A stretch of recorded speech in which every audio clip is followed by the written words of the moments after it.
It is said that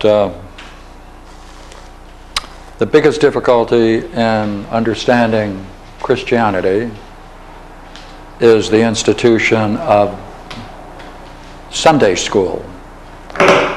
The biggest difficulty in understanding Plato and Platonic thought is college and university philosophy courses. Because in both cases, there's a certain significant spiritual dimension that is ignored. And I would like to take up tonight the spiritual dimension of Plato in terms of one of the short dialogues. It's only 25 pages long, called The Apology, and it happens to be one of my favorite dialogues. It's one of my favorite ones because it makes a spiritual dimension of philosophy its central issue. Now, let me first tell you about the structure of the dialogue. I always go into structure. If you would like. Yes, I'm just curious, when did this spiritual dimension stop being taught?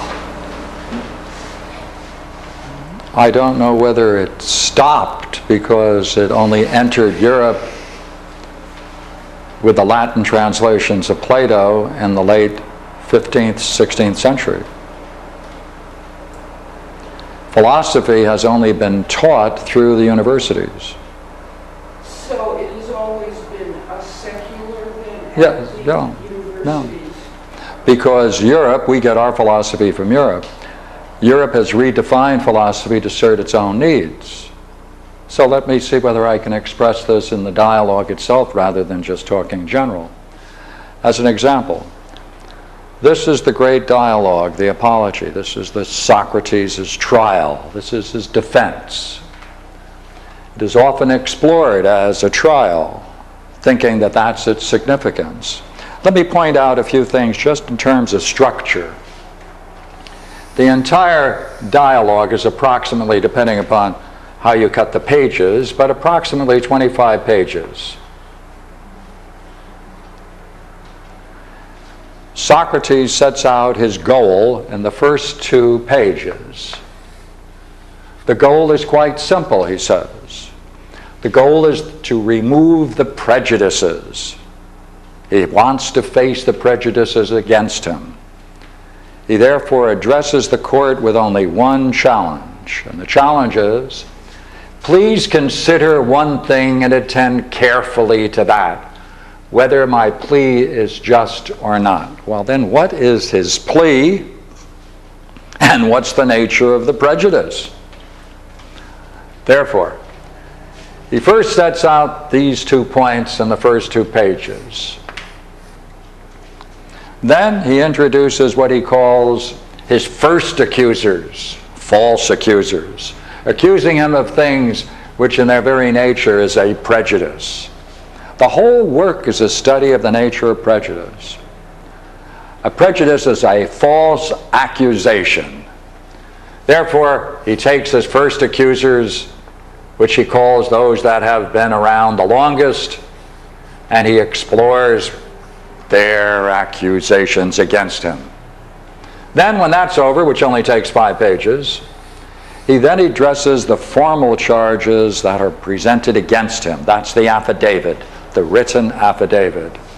He only spends 4 pages on that, and he says at the end of the 4 pages, that's enough. Therefore, what's the rest of the dialogue doing?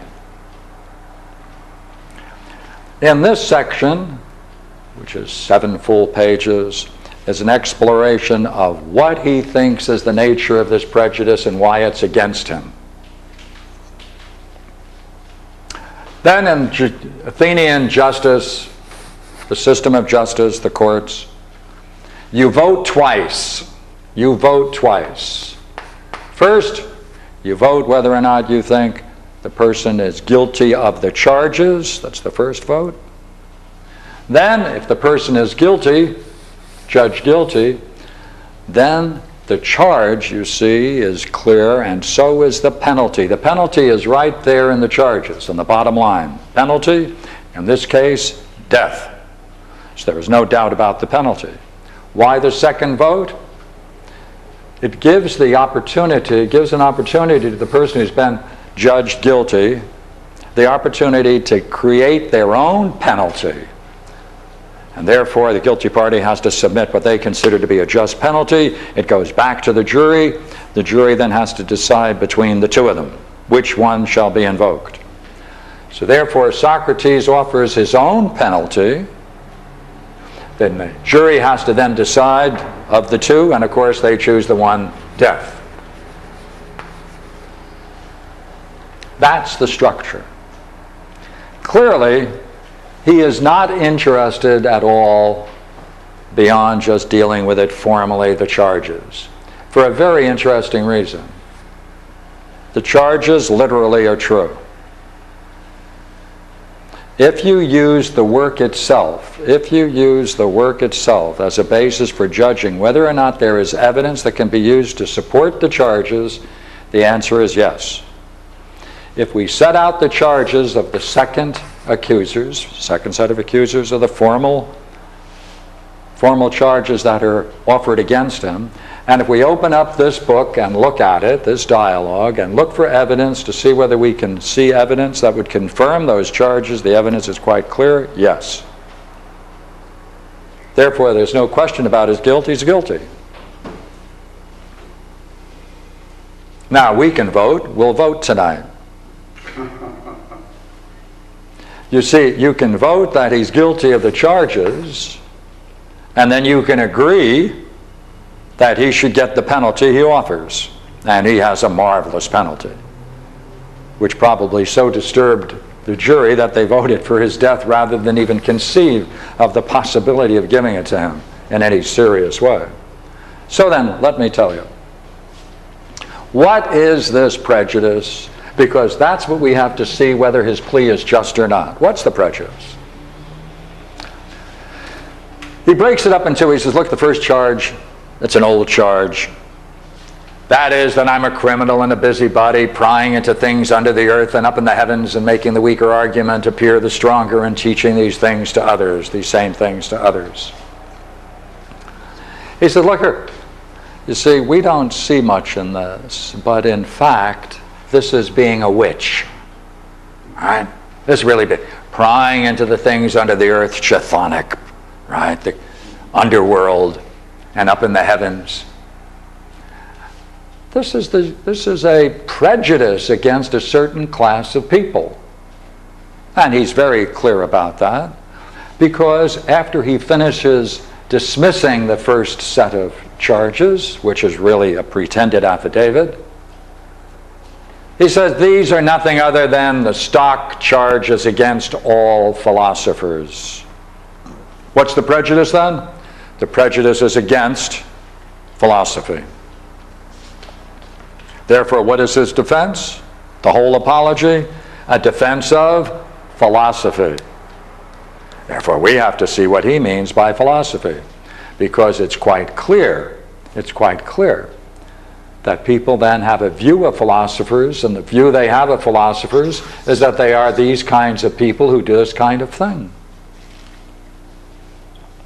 Now, he has a very interesting strategy, which I should just spend a few minutes on. As you know, these are old accusations against him, what they accuse him of. Not real, they're not written. So he says, I will pretend to read a pretended affidavit of the charges. So he's there pretending to read a pretended affidavit. Therefore, he's translating the false accusers who have been accusing of these things and making believe they are a set of charges. And therefore, he dismisses each one of the charges, taking them sequentially. Now, when the real charges come, he turns around and he says, by the way, I'm going to take these charges and treat them as if they were another set of accusers.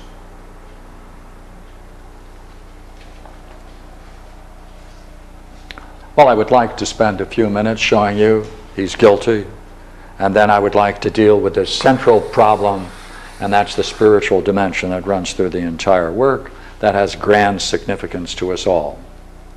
Right? The charges first. You read the charges backwards. You read the charges backwards, and you can see what they are. First, if Socrates believes in other new spiritual things instead of the gods the state believes in, and if he teaches those things to others, then he corrupts the young. That makes him a criminal. Therefore, there's just one serious charge here. And the charge is, does Socrates believe in other new spiritual things instead?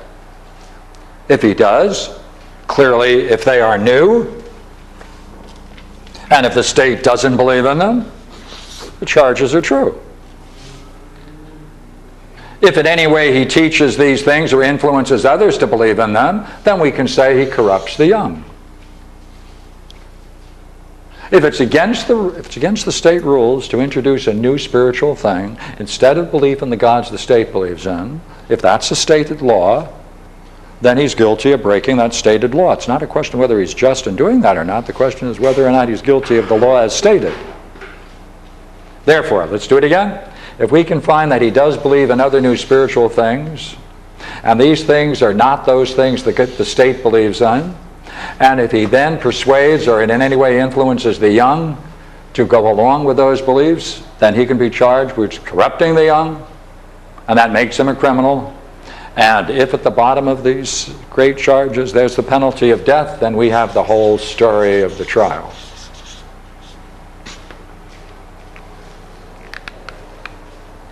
That's like a forerunner of the heresy trials. That's right. That's right. So, would you agree? All we need to do is prove that he believes in new spiritual things instead. We can put aside all the other secondary issues and deal with that most directly. Now the question is, while he is doing this, while Socrates is doing this, what he also offers is the fact that he doesn't believe in the gods the state believes in.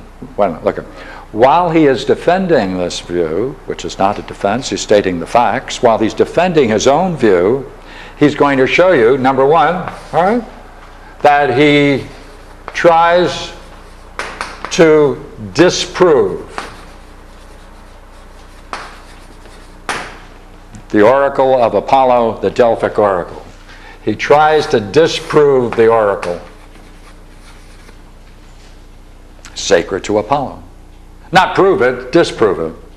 And that was one of his great drives. Well, wait a minute. So therefore, while he is going around doing what he's doing, he's then challenging the very oracle. He's going around to disprove it. We need a statement that shows that. We also need another statement to show that he does believe in spiritual things, and they have to be new things, and they have to be instead of the gods the state believes in. Third, we also want a simple statement from Socrates that he recognizes he does believe in God, but not in the way any of his accusers do. And therefore it would be in a way of understanding the God in a totally different way, and that's exactly what the state is saying. All right, so what do we need? We have to show he's going around disproving the oracle sacred to Apollo. He's introducing a new spiritual thing, and he recognizes he believes in God in a way in which none of his accusers do. Let me write that a little better.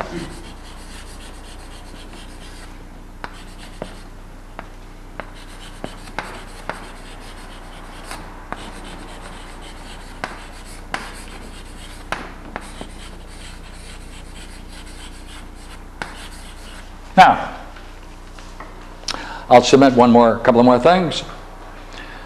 You will agree that the most important thing to keep in mind when the jury goes into their deliberations is what is said in the last 30 seconds. That's that's going to be fresh on their mind, and that's what they're going to walk away with. This is what he tells them, the closing statement before the vote. That's very clear in his mind. He's going to then talk about why he needs to challenge the oracle, because he says there's one thing that people accuse me of, and that is wisdom. And he says, that's true, I have a certain kind of wisdom. That's right, I have a certain kind of wisdom, and that's what I pursue. philosophy is the love of wisdom, it's important for us to know what he means by wisdom. So then, our task is simple. All I have to do is read you a couple of quotes here. I have 8 quotes I'm interested in here, 2 in here. We should be able to pull it all together. And that's where we're going. My trusted old book.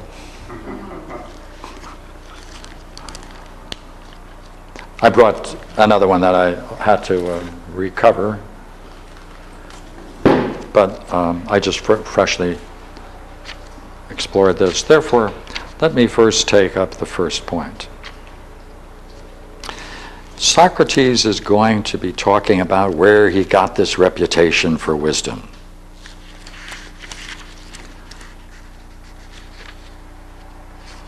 And he says it was because a friend of mine, Shaphiron, everyone knows Shaphiron, he was a talker.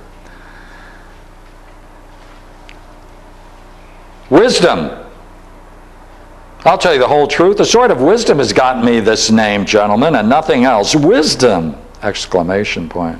What wisdom? Perhaps the only wisdom that man can have. For the fact is, I really am wise in this wisdom. But it may be that those I just spoke of are wise in a wisdom greater than man's. Or I can't think of how to describe it, for I don't understand it myself. Whoever says so lies. Then he tells the audience, hey, calm down, calm down, calm down. It upsets them all. He said, what I'm going to tell you is not my word, but I'll refer to a speaker of sufficient authority. I will call the God in Delphi as my witness of my wisdom. I will call the God in Delphi. Here's a very clear case. All he has to say is, I believe in the God of Delphi. That will show, therefore, he at least is holding to the notion that he believes in the God the states believe in, and we won't have any trouble. Socrates can announce that he's innocent. By the way, if, however, he challenges the gods at Delphi and tries to disprove them, you and I will come to a different conclusion. So this is what he says.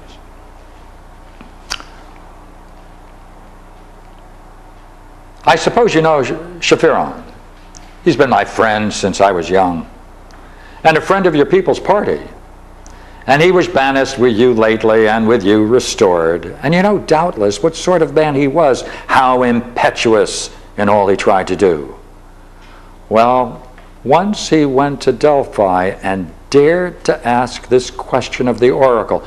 Don't make an uproar, gentlemen, at what I say. For he asked if anyone was wiser than I was. The priestess answered then that no one was wiser. Hey, his brother is here. He'll bear witness to this, as Shaphiron is dead. But let me tell you why I say this. I'm going to show you where all this calumny, false accusations, come from. Well, when I heard that, I thought, what in the world does the God mean? What in the world is this riddle? For I know in my conscience that I'm not wise in anything, great or small. Then what in the world does he mean when he says, I'm the wisest? Surely he's not lying. He says, now I was puzzled for a long time, and I tried to understand it. He said, then I thought of a way to try to find out.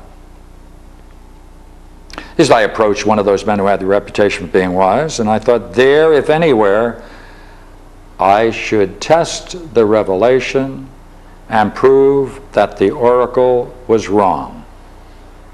What's he doing? He's going to test the oracle and prove it wrong. He's going to prove the oracle wrong. That's what he's announcing to the audience, to the jury. The God in Delphi was wrong. Well, then he goes around to see whether anyone is wiser than I am, says Socrates. Well, he goes around, you know what he finds? He finds no one is wiser.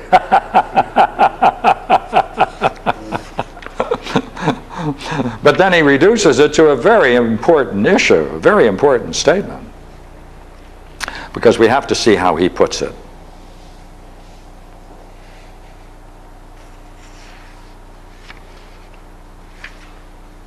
He says,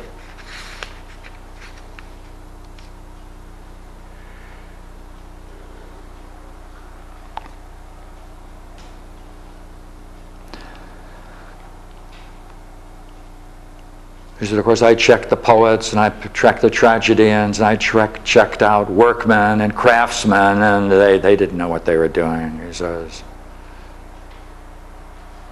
So I asked myself on behalf of the oracle whether I should prefer to be as I am, not wise with their wisdom, nor ignorant with their ignorance, or to have what they have.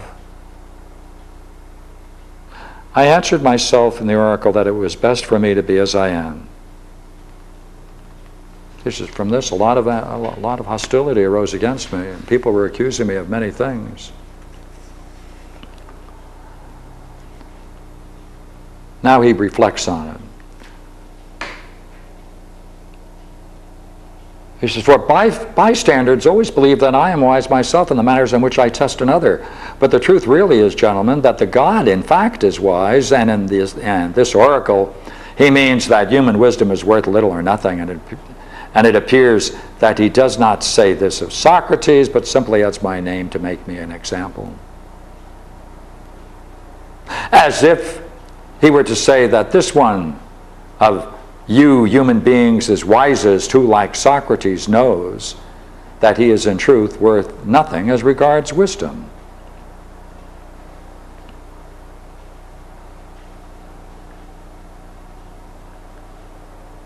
I say, you know what? Young people love to go around and watch me cross-examine people.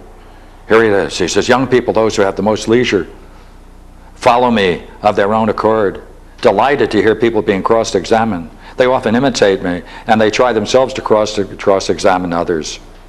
And there are plenty of people who've seen the consequences. Corrupts the young, doesn't believe in the gods the state believes in, influences others to believe the same. Quite clear.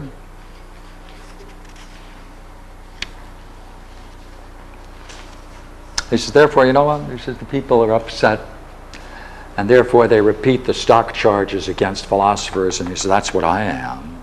That's the nature of the prejudice. There's a prejudice against philosophy. That's the removal of the prejudice.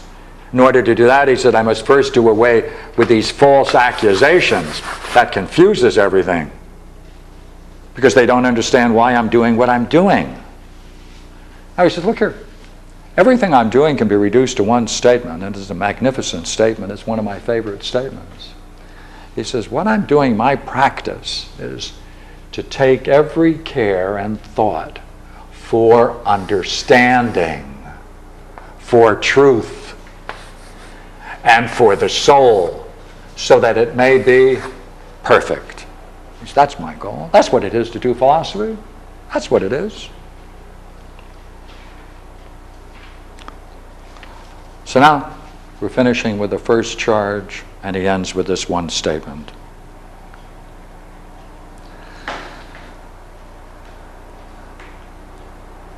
The result is, as I began by saying, that I should be surprised if I could erase this prejudice from you in so short a time, when it has grown so great. This gentleman is the truth. This gentleman is the truth. I have hidden nothing great or small, and dissembled nothing. And I know well enough that these same things make me disliked, which is another proof that I'm speaking the truth, and that this is the prejudice against me. And these are the causes. Now he takes on the second set. The second set. You know, we've already discussed how we're going to proceed. Very simply, we won't have any trouble. Oh, we have to see if he believes in new spiritual things instead of those gods that the state believes in.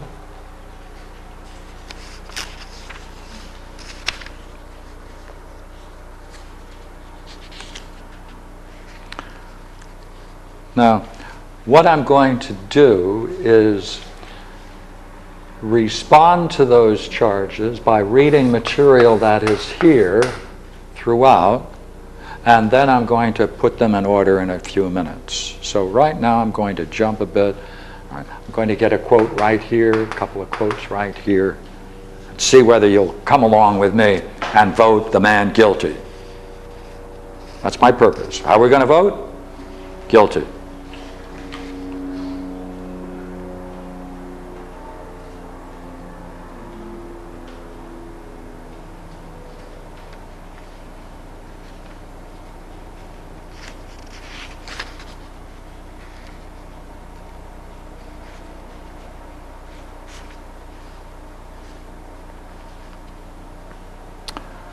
You think of this now.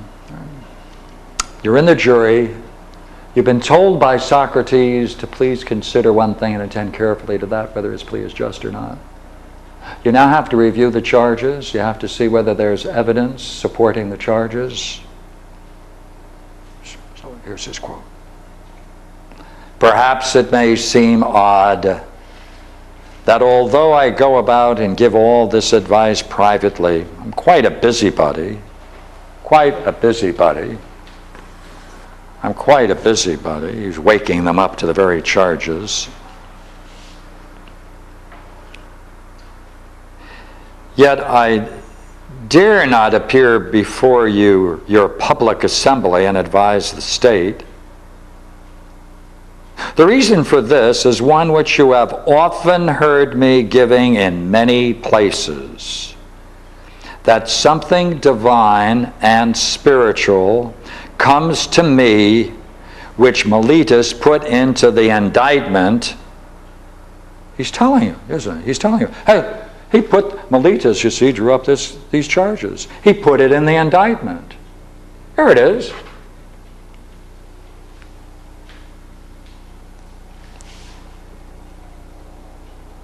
The reason for this is one which you have often heard me giving in many places, that something divine and spiritual comes to me, which Miletus put into the indictment.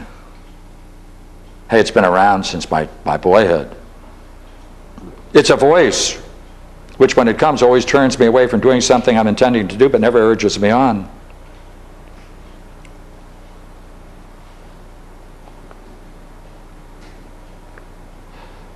This is what opposes my taking up public business. Quite right, too, I think. For you may be sure, gentlemen, that if I had meddled with public business in the past, I should have perished long ago and done no good either to you or to myself. Now, don't be annoyed at my telling the truth. The fact is that no man in the world will come off safe who honestly opposes either you or any other multitude and tries to hinder the many unjust and illegal things in a state. It's necessary that one who really and truly fights for the right, if he's to survive even for a short term, must act as a private man. Oh, does he believe in new spiritual things instead, from that quote? Now, let's see whether we can get him even more involved. All right? He believes in new spiritual things instead. To what degree is his vocation as a philosopher seen by Socrates to be a consequence of some spiritual influence? If we can nail that down too, we'll be able to have a better case to convict him. So let me submit this one.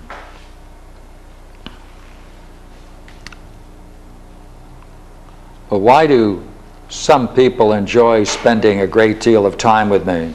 You've heard why, gentlemen. I've told you the whole truth. They enjoy hearing men cross-examined who think they're wise and are not. Indeed, that is not unpleasant. See, this is his goal. He goes around doing this, both for himself and for others. This is his game. This is philosophy. Does it to himself and to others. So watch what he concludes now. And I maintain that I have been commanded by the God to do this, through oracles and dreams, and in every way in which some divine influence of other has ever commanded a man to do anything. Now, is that a rather bold statement? Let me do it again. And I maintain that I have been commanded by the God to do this, through oracles and dreams, and in every way in which some divine influence or other has ever commanded a man to do anything. Does he think he has a job from the God? Very clearly. And if you're in the audience, wouldn't you want at that time to know whether he's talking about Apollo or Athena? Just what I was going to ask you. Nope. Never. Through this whole work, he'll never put a name on the God that he's talking about. And if you're in the jury box, you're just waiting for that name to drop, aren't you? Because then he's guilty or innocent. So look here.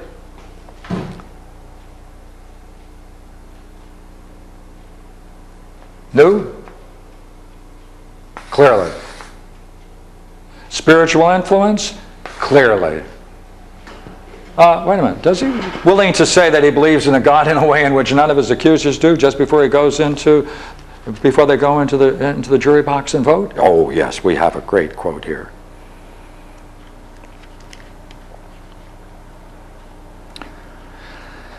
Now I'm going to read you the last two sentences before the vote.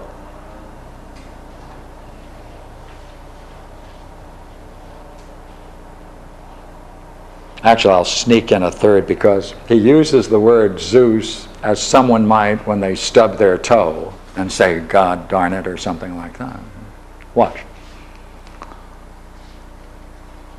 Then do not demand, gentlemen, that I should do before you such things as I hold neither honorable nor permissible, most especially by Zeus for one who is persecuted for impiety. That's not declaring a belief in Zeus, is it? Last two sentences.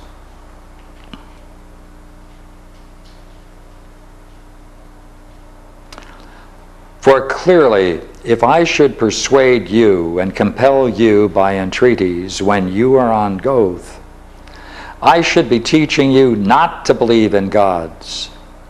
And in my own defense, I should actually accuse myself of not believing in gods. But I am far from that, gentlemen.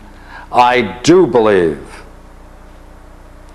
in a sense in which none of my accusers does.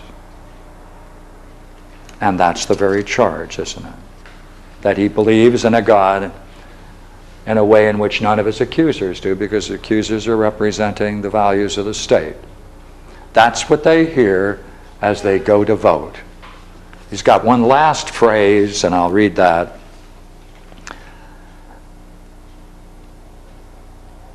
I do believe in a sense in which none of my accusers does, and I trust you and God himself to decide about me in the way that shall be best both for me and for you. They go in and they vote. They're 501 in the jury box because they believe 12 men could easily be manipulated. But the higher the number, they were three counts, you see, in a jury. You could have 201 if it's a minor offense, 501, and 1,201 if it was a crime against the state. So he got the 501, and so they voted.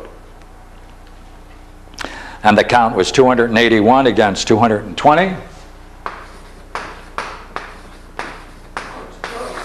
Oh yeah, 30 votes. Close. Now look here, what can we do?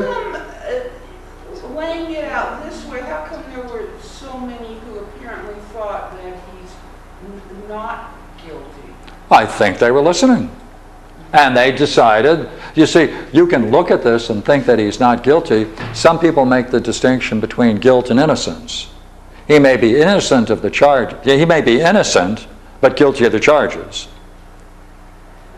We may think he is just, but guilty of the charges, especially if the charges are unjust. So it caught people in a bind. Yeah. Now, what did he do then? All right? They now vote, bingo, guilty. What does he do? He now must offer the second, right? He must offer an alternative. Now, this man is incredible. He goes through several pages and he does a couple of things. We're now here. I want to deal with the spiritual dimension in a few minutes, but I just want to go formally through these charges and the consequence of the trial. And he now considers the fact that he was just declared guilty. And he thinks about it. He says, well, gentlemen, I'll tell you what, I must decide what it is I deserve. Well, he said, I'll tell you what I deserve. That's a great quote. Then what do I deserve, since I am such as that? Something good, gentlemen, if I'm to make the estimate what it ought to be in truth. And further, something good which would be suitable for me. Well, then, what is suitable for a poor benefactor who craves to have leisure for your encouragement? Nothing, gentlemen, is so suitable as that such a man should be boarded free in the town hall, which he deserves, more than any one of you who has gained the prize at Olympia with a pair of horses or four in hand.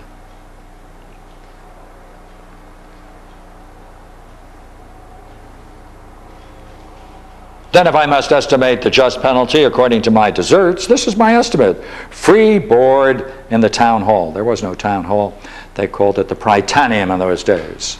The Prytaneum was a sacred building, and it was only used for two occasions. Visiting royalty were housed there for 24 hours, then the place had to be purified.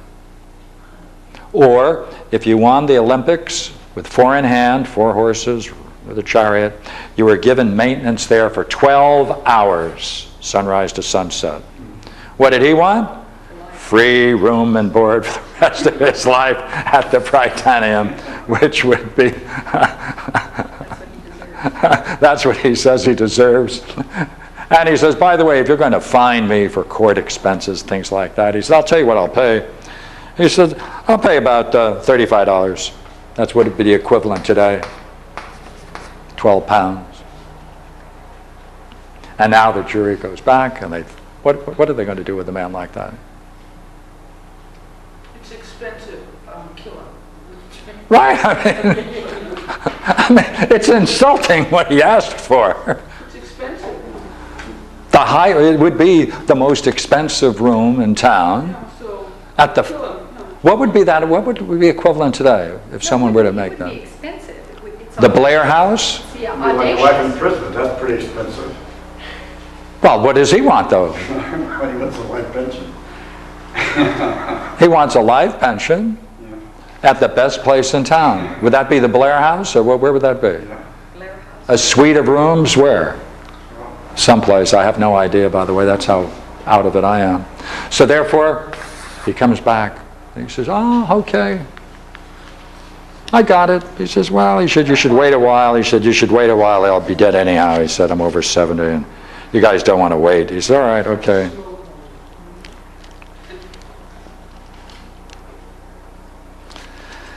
So after that, he says, I would like to talk to those people, after the trial, to show you the real meaning of what has happened to me.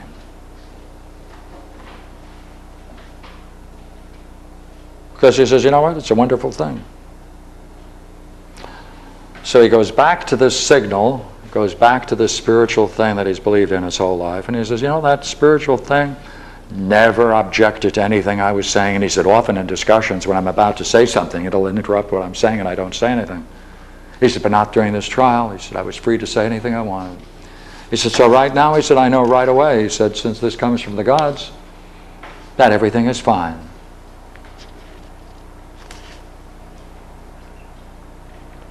I'll tell you really that this has happened to me, it's good. And it is impossible that any of us conceives it aright who thinks it's an evil thing to die. I will tell you, really, this has happened to me as good. And it is impossible that any of us conceives it aright who thinks it's an evil thing to die.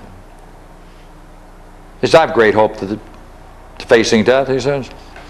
He says, you know why? He said, because in the next world, he said, it may be that I'll be able to go up there and continue cross-examining the gods themselves and all kinds of heroes that have gone before me. And he said, and therefore we can continue the dialogue in the heavens. This is the way he conducts his trial. Audacious, truthful, flagrantly at odds with the many. So now let me go and pull out a little more now, key quotes of why he thinks it's his duty to be a philosopher. because he deals then with this question, and this is the spiritual dimension. He says, look here, if someone were to ask me, Socrates, why do you follow a practice that you now run a risk of the sentence of death? Why do you follow this practice? What is it called? Philosophy. He said, well, I'll tell you why I do that. He said, I'll tell you why I do that.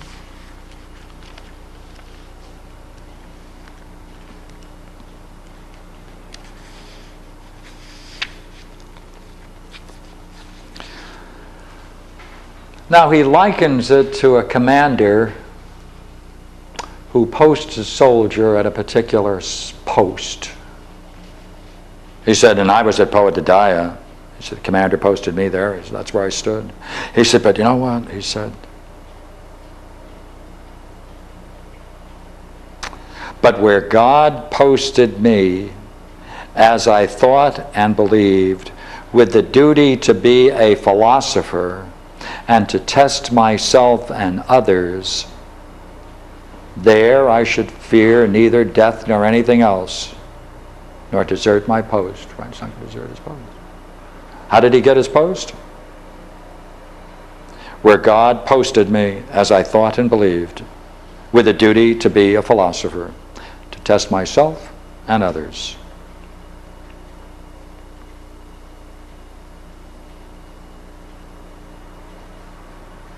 So I said, you know what, if you ask me to give up philosophy, if you say to me, give up philosophy and you can live your life in Athens, he says, I'll tell you what I'm going to tell you.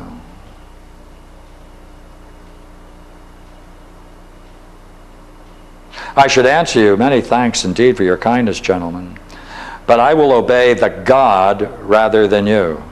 And as long as I have breath in me and remain able to do it, I will never cease being a philosopher and exhorting you and showing what is in me to anyone whom I meet by speaking to him in my usual way.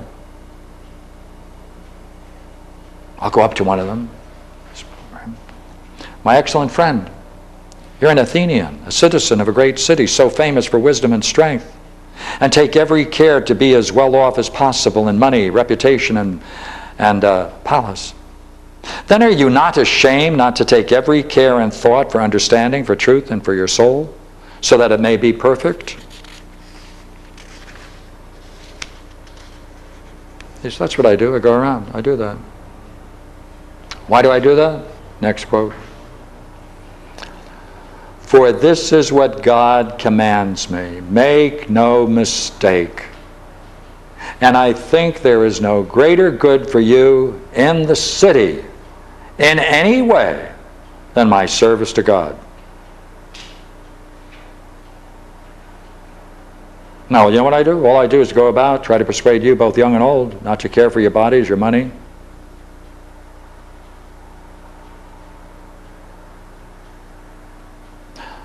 but to care exceedingly for the soul, to make it as good as possible.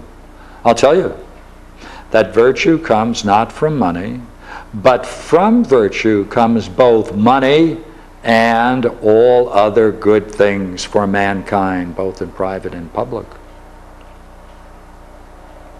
He's still making uproar, gentlemen. He's still making uproar, gentlemen. See? He's dealing with God. Again and again? Never. And I'll tell you which God. Now I like the next quote, skipping a bit, of course. Don't make an uproar, gentlemen. Remain quiet, as I beg you. Hear me without uproars as to what I have to say. For I think it will be to your benefit to hear me. I have something more to say, which will perhaps make you shout. And here it comes.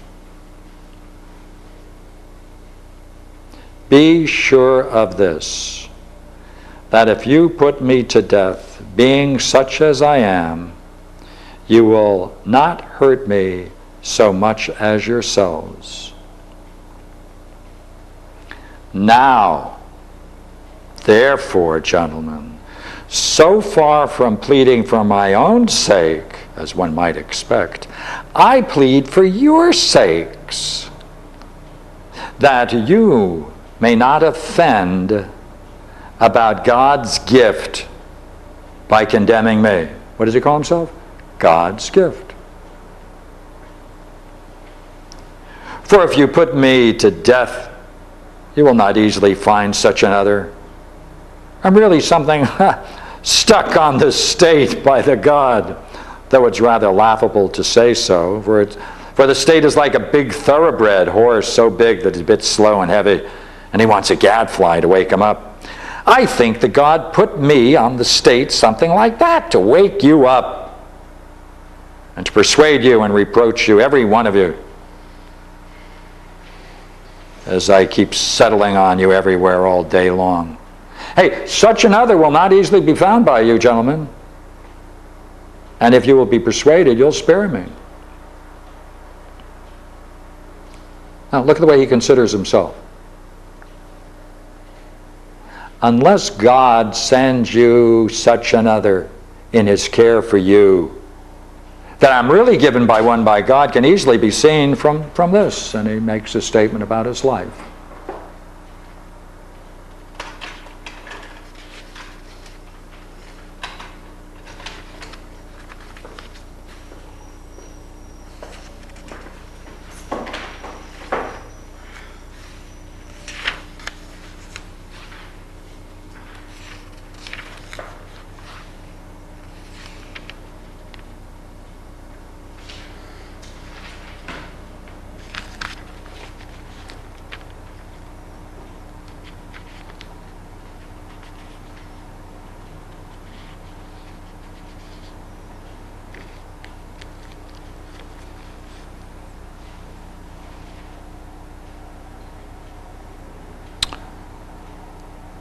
But where God posted me, as I thought and believed, with the duty to be a philosopher and to test myself and others, there I should fear neither death nor anything else.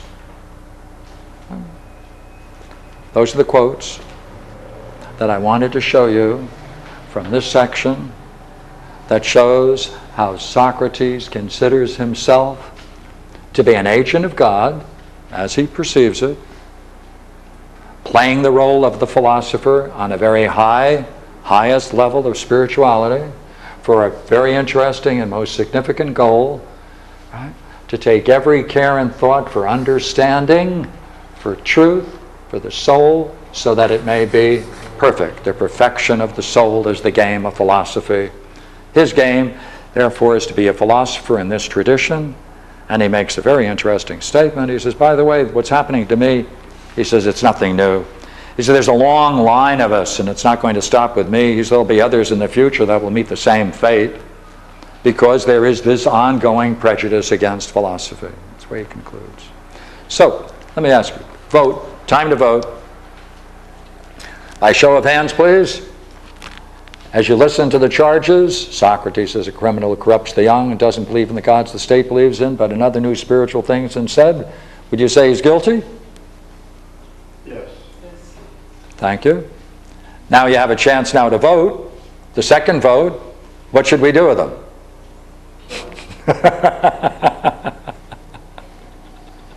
I'm against that. All right.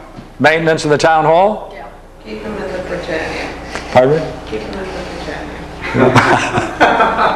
The national You treasure. know, life, National treasure. Take him out, just point out to him. give him life imprisonment.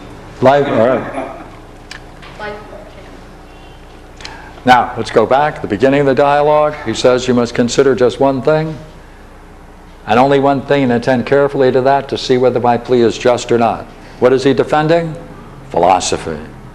This is a defense, therefore, of philosophy as a spiritual activity, such that he has been given the post by God, and he functions in that way, and that's what we have been bequeathed. In fairness Mhm. to the jury, taking this as a historical event, is there something in the dialogue at all about his relationship with Alcibiades? No. He becomes a traitor to the state. No. And destroys the state. No. I mean... No, nothing in this dialogue. Okay, well... But that was common knowledge. Historically, No. the jury would know that. Yes. And he did because of being a teacher No. at Alcibiades. Yes, philosophers unfortunately have to pay a curious price for their failures, whether it's their failure or the individual's failure or something else. But since he does it all in public, he's a visible. It's not in an ashram, it's not in a monastery. It's all visible. Well, they were accusing him of being a philosopher, and he was a philosopher, so he was guilty. Yes. Yeah. Now what he's trying to do is remove the mask, the false image, the cloak that surrounds philosophy to try to show its spiritual dimension. But in doing that, he's proving that the charges are correct. Wouldn't this though, because we think we have this natural inbred thing that the word philosophy is a good word, if you change it to he's calling himself a prophet, or we could even use the metaphor of a prophet, we do accept the fact that there are false prophets. Sure. Isn't it possible there are false philosophers? Well, certainly in the end, remember, he did have a prophecy, and that makes him a prophet in that sense, uttering a prophecy. Quite true. Oh, yes. They have a very difficult decision to make. So No. it's not necessarily that they're opposed to him being a philosopher. They could be opposed to the fact they consider him a false philosopher. Yeah, except, you see, as far as he's concerned, all right, He's they not. repeat the stock charges against all philosophers. So it looks like they have a certain image in town. It's been growing for some time.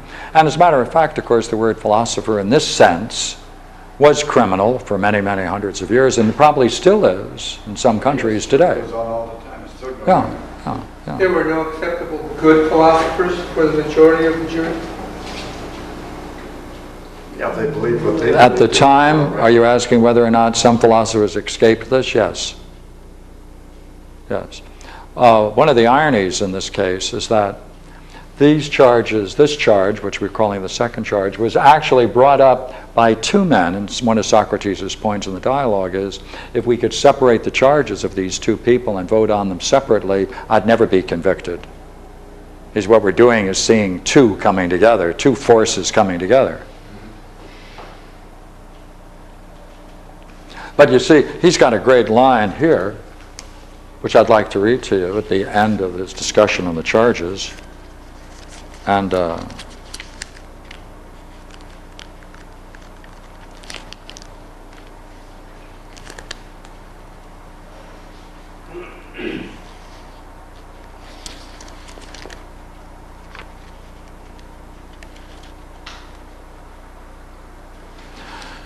well, gentlemen, I am no criminal according to Meletus's indictment.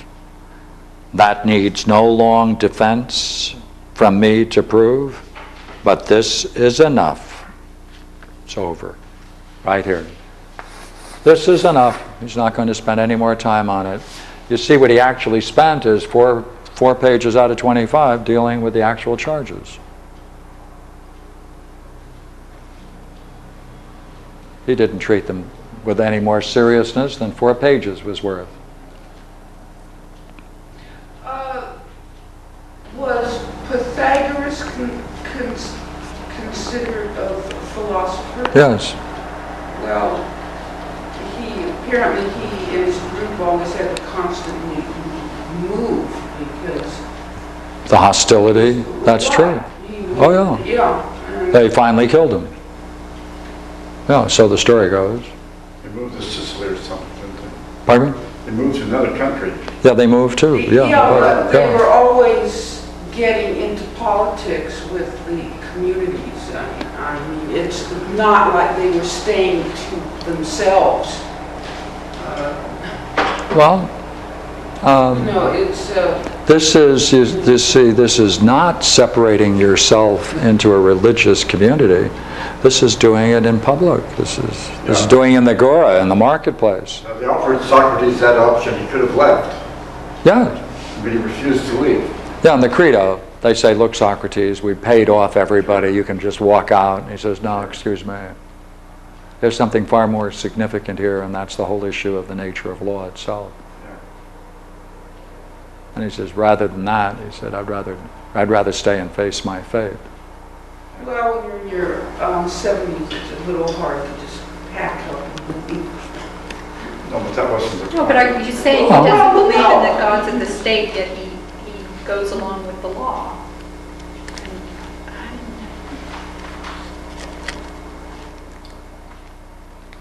Is he introducing then a new set of laws and gods? Or how to? They offered Socrates the option of leaving. His friends came up and said, we'll take you off and no problem, we'll take you away. The peculiar, interesting thing that Socrates invokes to justify why he stayed in jail and finally took the hemlock is because he says, in our law, and I think this is only true for Athenian law, so far as I know, he said that the basic principle of our law, he said, is that you are given the opportunity, if you disagree with what we are doing, to persuade us that we are wrong. And therefore, if you stay in our community, you always have that right to oppose us and persuade us that you're wrong. Therefore, if you do try and fail to persuade us, well, then you have to take the consequences. And he says this is so important,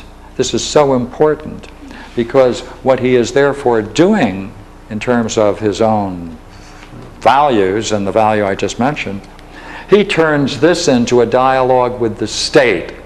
And he has a dialogue with 501 people. Yeah, let me get you that quote from the Credo, because it's a good quote.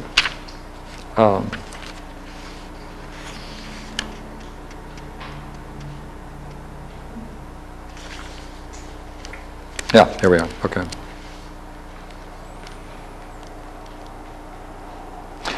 In the Credo can only reason to a certain point, and he can't go any further, so therefore Socrates imagines that he's talking with a woman who represents the law itself. So at this point he says, this is the law speaking to Socrates, as it were. Are you so wise that you failed to see that something else is more precious than father and mother and all your ancestors, your country? Something more reverend, more holy, of greater value as the God's judge, and any man that have sense. Here it is. You must honor and obey and conciliate your country when angry more than a father. You must either persuade her or do whatever she commands. You must either persuade her or do what she commands. You must bear in quiet anything she bids you bear, be it stripes or prison, or if she leads you to war, to be wounded or to die, this you must do. It's right. You must not give way or retreat or leave your post, but in war and in court and everywhere else, you must do whatever the city or the country commands, or else convince her where the right lies, or convince her where the right lies. Oppose the law, take the opportunity to convince her where the right lies, and you're law-abiding by the higher principle of law. That's the law, he says, is the most significant thing in Athens. That law. Disagree? Convince us where the right lies. Did he do it? Therefore, he took this exceptional opportunity to dialogue with 501 people at once, expose them to philosophy, represent philosophy in himself, open himself up like the book, show himself in respect to all of his beliefs about his role as a philosopher in respect to himself, others, and the God. And that was his final testimony. So therefore, when they offered him the chance to escape from jail, he says, look here, I made the deal. I made the deal. I broke the law, and now I'm going to try to convince and persuade her where the right lies, and I'll take the consequences for that great gift. Well, his alternative was to prove them wrong. He would have had to prove that he was not a philosopher. That's right. Good for you. I like that. Keep going. Go ahead. Yes. So he showed them that he was not a philosopher, that he would destroy his sole argument. That's right. And he would no longer be right? He would have broken the command of God. He'd given up his duty. Absolutely right. That would have been a greater mistake. Yes, a greater mistake. Yeah. So he took the lesser penalty. He took the lesson. Yeah. So this is one of the great dialogues, and one of the dialogues I like best. And therefore, I've tried to make the case that Socrates represents the spiritual dimension of philosophy. And one more point. Now watch this one. This is a curious one. I mentioned in the last lecture that you could be Platonic, but you could not be Socratic. Explain that. Because, number one, where do you get your job? God. Right?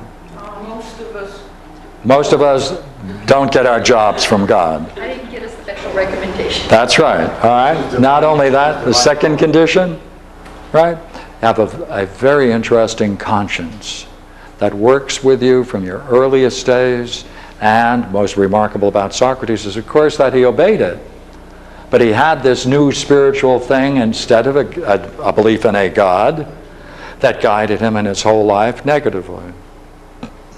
Well, if you have that, and you have the courage to follow it, and you have been persuaded to take on this job of being a philosopher, but that is rather curious, because what kind of a spiritual life do you think he must lead? Now, let me ask you, okay, let's see whether we can get a total picture of it, because this is a section I often reflect on. It gives me a chance to reflect on it with you.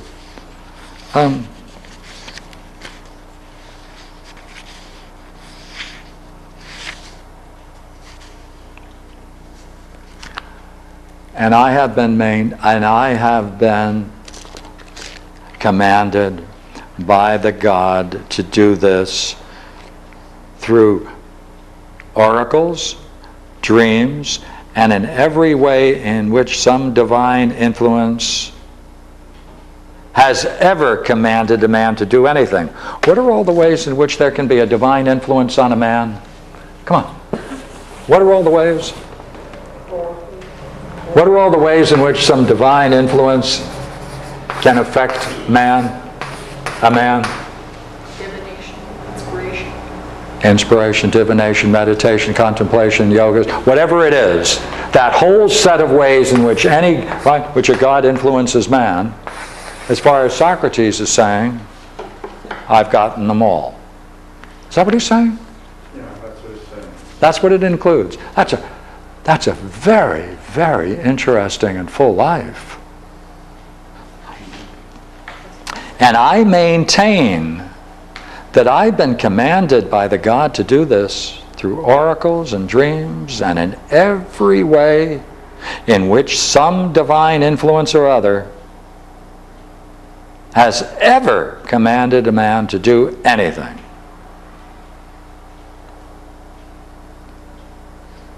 That's quite a few, isn't it? In the mystery religions at that time, would a person undergo that kind of experience? I'm glad you asked. Thank you. I haven't got the faintest idea of the mysteries. I've read as much as I have been able to about them, but you know, there's more speculation than there is data. Because at least my understanding is that they do undergo some kind of revelations. Yeah, absolutely right.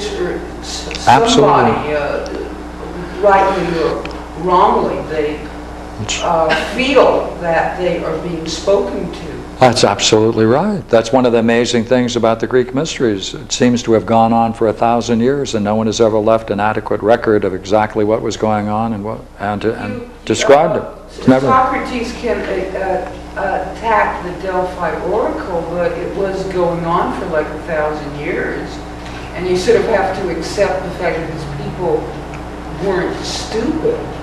Oh, he has a great affinity with the Greek mysteries. Well, there are various places, the Meno, the Symposium, and other places where he talks about the mysteries. Well, the Delphi oracle actually supported him. Yeah. That's what he's saying. As a matter of fact, they were right.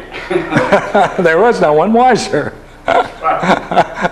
He turned it around in his own Socratic way, didn't he? Yeah. And proved it, and proved it on a level which most people would never have thought of. Would you know how the church fathers viewed Socrates? Well, there's one group, Origen, early fathers of the church, looked upon the Greek philosophy as a source to be used to interpret the scriptures. Right. There's another group, of course, that were hostile to it. But I mean, in particular, Clement is another one. Socrates is talking about really being what we, coming from a biblical background, sounds very much like a prophet. There was the belief in a double revelation by reason and by faith. And the very point that you're coming to is one which many people held, which was the Greeks had a rational way of revelation, what they called partial revelation. Maybe. And parallel to it. But I'm talking about not Aristotle. Socrates that's having voices speak to him. That's not rational. Rational in that everyday sense, but it is still intelligible, yeah. Well, a person can have a feeling of commitment. You don't have to have a voice telling you. You have a feeling that you have a commitment to the truth. If you want to find the truth for what it is, you have a commitment to do that. You don't have to have somebody's voice tell you to do it. So that now if we're going to run a class on philosophy in respect to the Socratic vision, would you agree you would have to establish it as part of a spiritual tradition, and you'd have to then pull in all of these things about his role and his respect for the gods and the way in which he perceives the gods relating to him. You'd have to then stress the fact that he was influenced by what he thought was divine presence and influence in a variety of ways, all the ways in which any man can ever be influenced. And therefore, would you not agree that if you're going to say that is philosophy, and if you want to get into it, how could you get into it? Take 30 units? It's a different realm. It's the realm of the spirit. And this is, of course, what Socrates brought us, Plato brought us, and it started the great philosophical spiritual tradition called the Platonic, Neoplatonic tradition. Yeah. And this was... There were a number of people in the Catholic Church that followed Plato. In fact, he was almost predominantly Platonic until later on it turned Aristotelian. Well, even Aristotelian in those days had a Neoplatonic aspect to it, very profound. But they turned against it when they discovered that the roots of their so-called Christian thought was in fact pagan and introduced by Pseudo-Dionysius and people like that. So that caused the split. That caused the major split. Well, that's why I posed the question about Socrates. Yeah, but you see, the difficulty with Socrates as a spiritual figure is that where is the role for faith? There isn't. It's a belief, perhaps, but it isn't a saving belief. It's the role of perfection, perfecting your soul, perfecting your understanding, right? Perfecting the soul through truth and understanding. If I remember correctly, the early church fathers who basically were very schooled in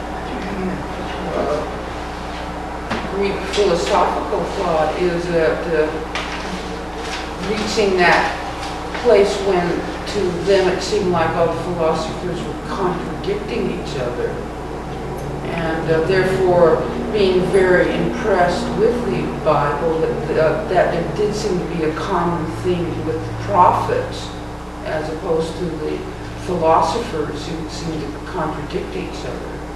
No. See, we use the word philosophers to include what really should be called, if we were to use the language purely, I think we'd make a distinction and say there's a love of wisdom, meaning by wisdom the very nature of the divine in its most profound aspect, penetrating the human dimension. But there's also a love of opinions. And there are many opinions that people have, such as it's impossible to ever have a penetrating insight into wisdom. It's impossible really to know the nature of the divine. And therefore they construct other systems of thought based upon that opinion. So there's really two classes of thinkers.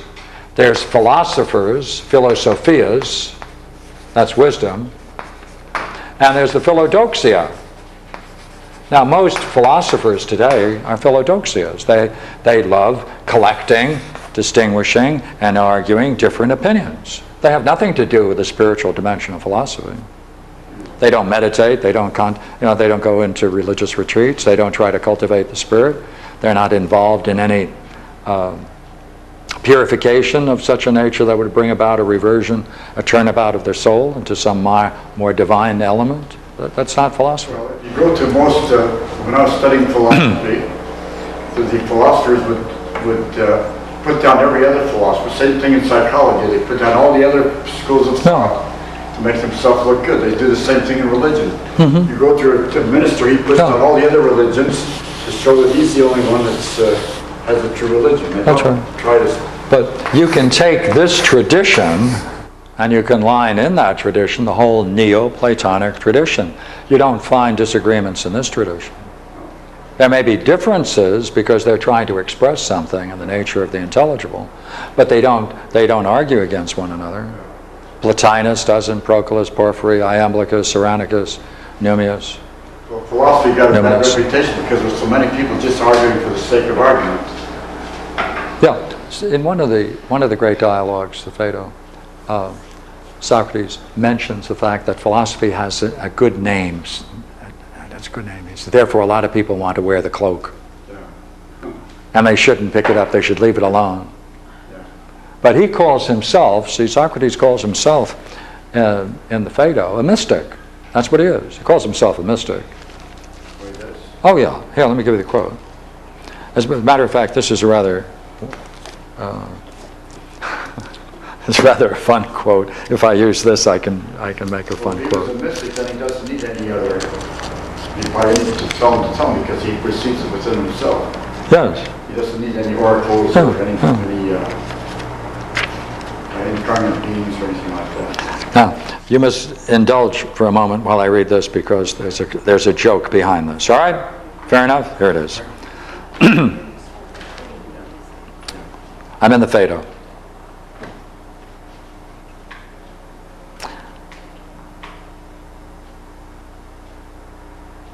He just finished making the point that wisdom itself is a means of purification. Now here comes the quote. Indeed, it seems those who established our mystic rites were no fools. They in truth spoke with a hidden meaning long ago when they said that whoever is uninitiated and unconsecrated when he comes to the house of Hades will lie in mud. But the purified and the consecrated, when he goes there, will dwell with the gods. Indeed, as they say in the rites, many are called, but few are chosen. And these few are, in my opinion, no others than those who have loved wisdom in the right way. Find that an interesting quote? Many are called, but few are chosen. That statement is in the New Testament. Well, how did it get into Plato 500 years earlier? That's easy. I'll show you why. Because there's a footnote in very small print. And the author, the translator, says, Plato's text. Right? The Greek means, quote, wand bearers are many, but inspired mystics are few. So he substituted a New Testament quote, which changes the meaning of the entire thing. Would you read that last one over again, please? Just like the quote. Yeah. I'll read it again.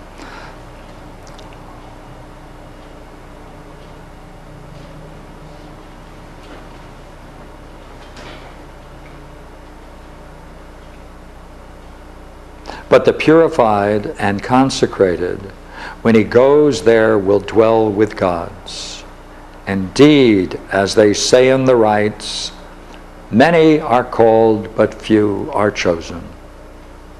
And these few are, in my opinion, no others than those who have loved wisdom in the right way. Footnote. The Greek means wand bearers are many, inspired mystics few. So that's so clearly he calls himself a mystic, and that's what he is, and therefore he's in this mystical tradition. See, we in the West have one of the richest mystical traditions of any people, and we're the only culture in the world that denies it. We don't want to teach it. We only teach it in universities. It's not part of our ongoing culture. We don't cultivate it. It's there. We deny it. Yes, amazing. We're the only people who do that. And it's a fantastically rich philosophical, spiritual tradition. Chinese don't do it. Hindus don't do it. Nobody does. We do it. Because of Christianity and the biblical tradition. Because the first thing they did when they gained power was to pass laws against this. They couldn't stamp it out, so they finally killed the philosophers.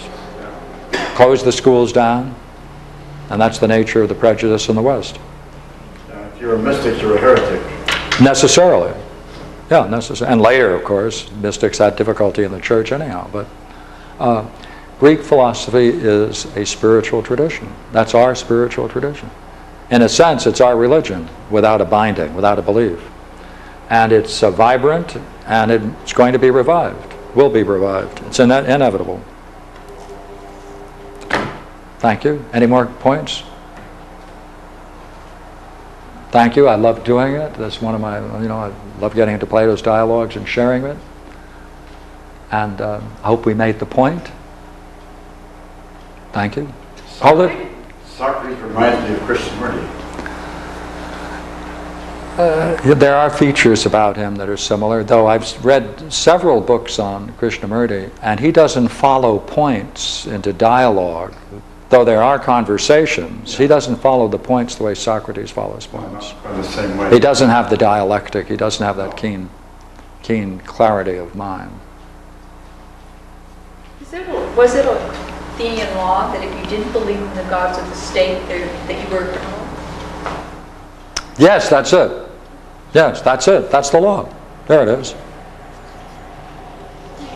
It's a strong feeling, though. You have to understand, in a small society where you have a strong feeling of contamination and things can happen, the whole society can be wiped out. Here in Los Angeles, if we're not particularly happy with our neighborhood, we can switch to a new neighborhood. But it's like certain poor neighborhoods where there are gangs and drug taking and things like that, and it becomes horrible for all the people that are stuck there. And it is hard. It is hard. A society has a responsibility to try and make it a safe society. Certainly, I think, though, on the other hand, I think that people, when they gain power, lack the wisdom to direct their own affairs. And periodically, there's social upheavals when society runs rampant over individual rights and the highest values and virtues. Well, it's a balancing act. Right. And It goes up and down, and they're periodic. But in particular, again, mentioning Alcibiades when before the invasion of Syracuse, when they woke up and all the statues were broken. Well, in the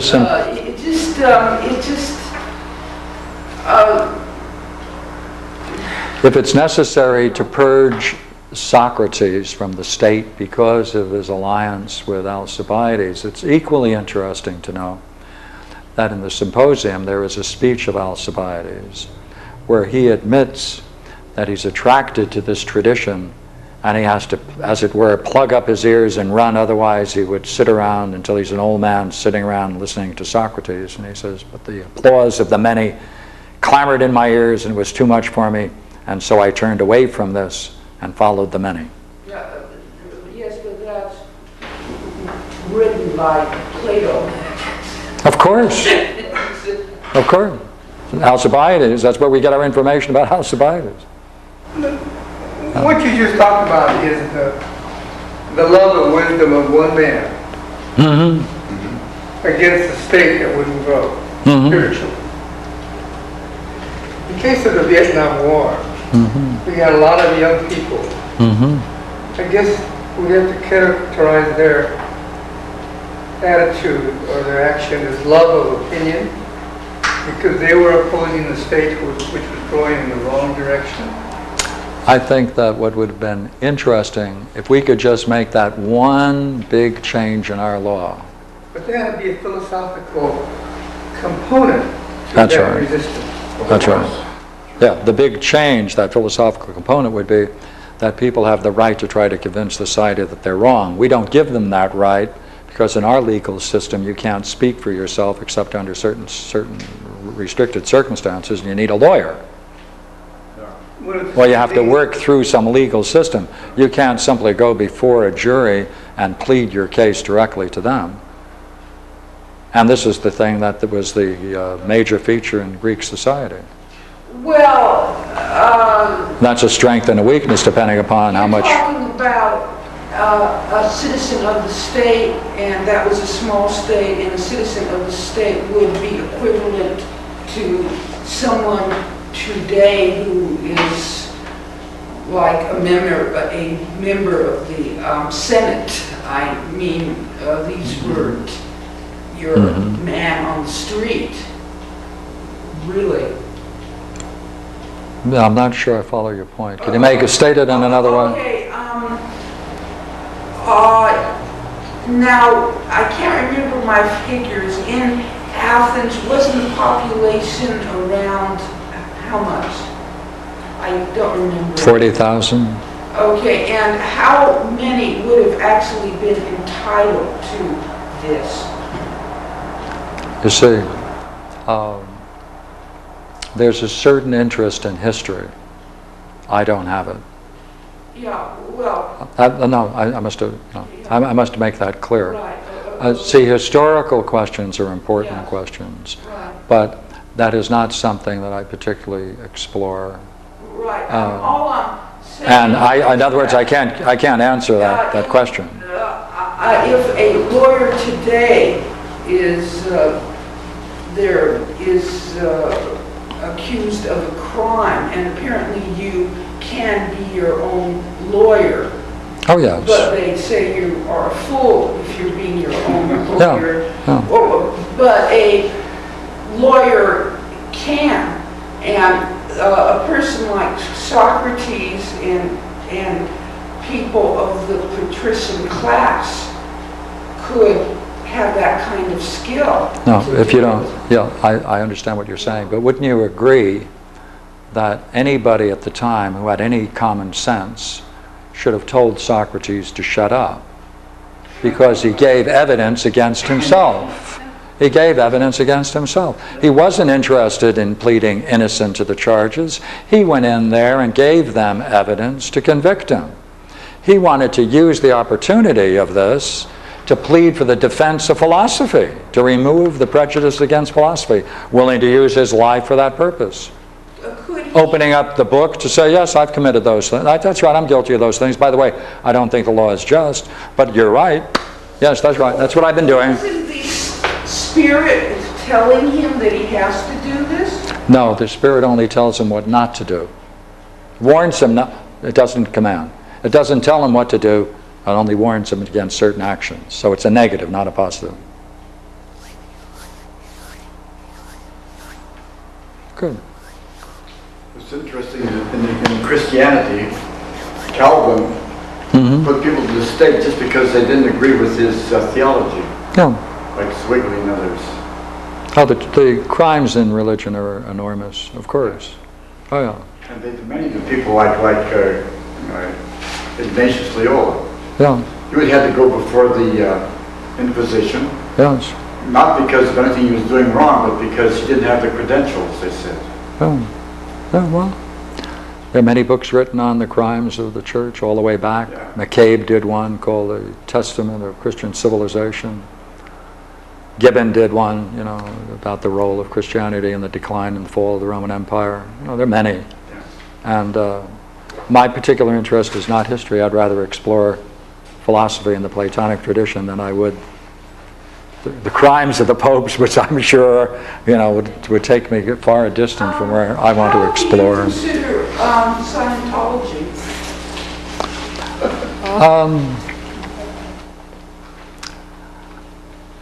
That's curious.